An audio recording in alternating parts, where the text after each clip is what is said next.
The B-21, the Air Force's first new bomber in more than 3 decades, will be advanced enough to qualify as a 6th-generation aircraft.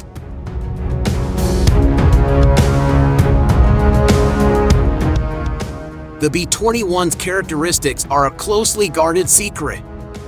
To date, the B-21 is known only from a couple of artistic digital renderings that have been released by the US.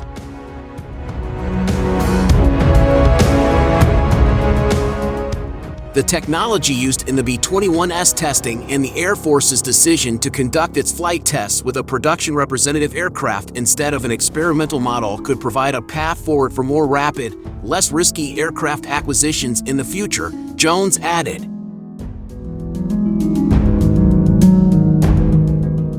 The B-21's advancements in stealth capabilities, use of open systems architecture, and inclusion of joint AllDomain command and control technologies to share data across platforms will make it the first of the 6th-gen systems. ADC-2 is the Pentagon's effort to connect sensors to shooters across domains of warfare. The debut of this B-21, numbered 001 and referred to as T-1, for the first flight test aircraft at Air Force Plant 42 in Palmdale, California, will mark the beginning of a major phase in the bomber's development.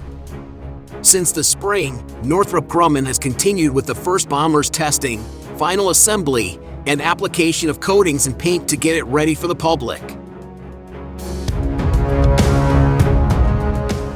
The B-21's general shape can be seen and is strongly reminiscent of Northrop Grumman's B-2 Spirit stealth bomber, both flying wing designs.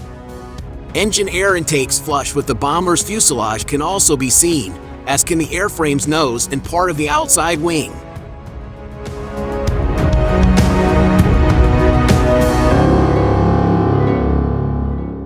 The first B-21 will undergo additional testing to ensure it's ready for its first flight.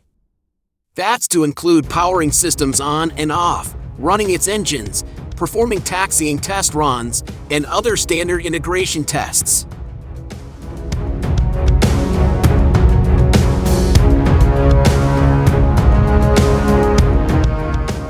The B-21 model of using a production representative aircraft, one that is essentially identical to the eventual production aircraft for test flights, will pave the way for faster acquisitions in the future.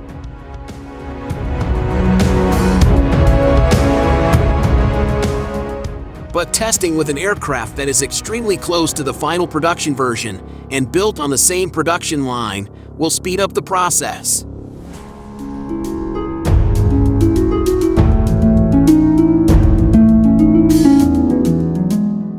The real-world loads calibration tests that Northrop completed in May correlated closely with the digital models it previously conducted.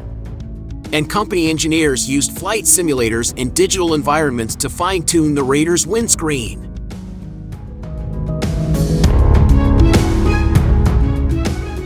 So far, there are still 6 B-21s in various stages of development, including the first flight test aircraft. The second complete B-21 is dubbed G-1. It will be a ground test aircraft.